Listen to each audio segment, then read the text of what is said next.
watched on Saturday.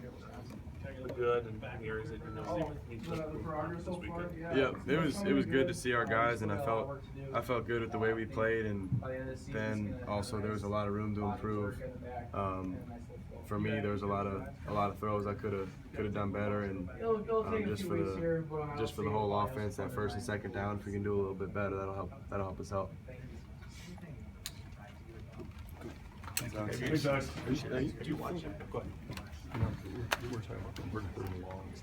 Is that something you continue to make a living on, or you just mentioned doing better on first and second down? Is that going to be an emphasis? Because you guys run a lot of third and longs. Yep. Yeah, that's definitely not what you want to rest on. Coach made us sure of that we got to do better on the other down, so we're in a better situation on third. And obviously you'll be in those situations, and you got to take advantage of them. But you can't expect to do that every single down for sure. How have you guys read defenses this season? How's that progression going for you? I think I've definitely progressed, and that's just with time you become better.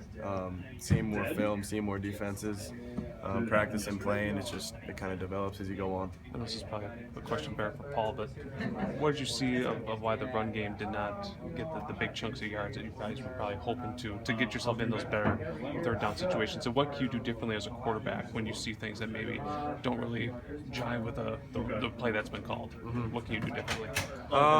I think a couple of them are just finishing plays, and whether it's one block or one cut that changes it from being a 1 yard gain to a 20-yard gain. We obviously we saw that a couple weeks ago in the Georgia State game, just executing and finishing on plays. I think that has something to do with it.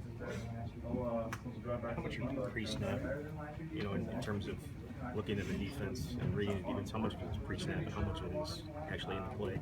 And this is just based on me looking at it on TV. It doesn't look like you are looking at a bunch of different places. You kind of know where you want to go with the ball right away.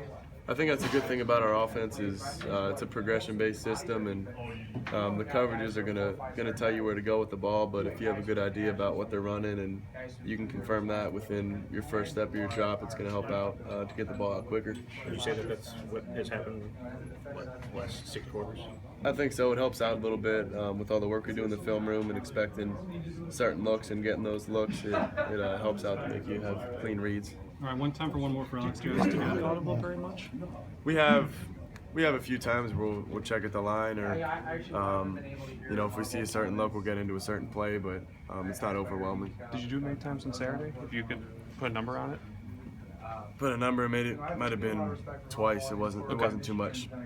How much what was the impact the defense had on you? You want to talk about? Yeah, that's awesome to have our defense. You have a lot of trust in them, and that's probably the thing that helped us out the most on offense. And we didn't have a good drive. We had a turnover. They would give us the ball right back, and you love that about a defense.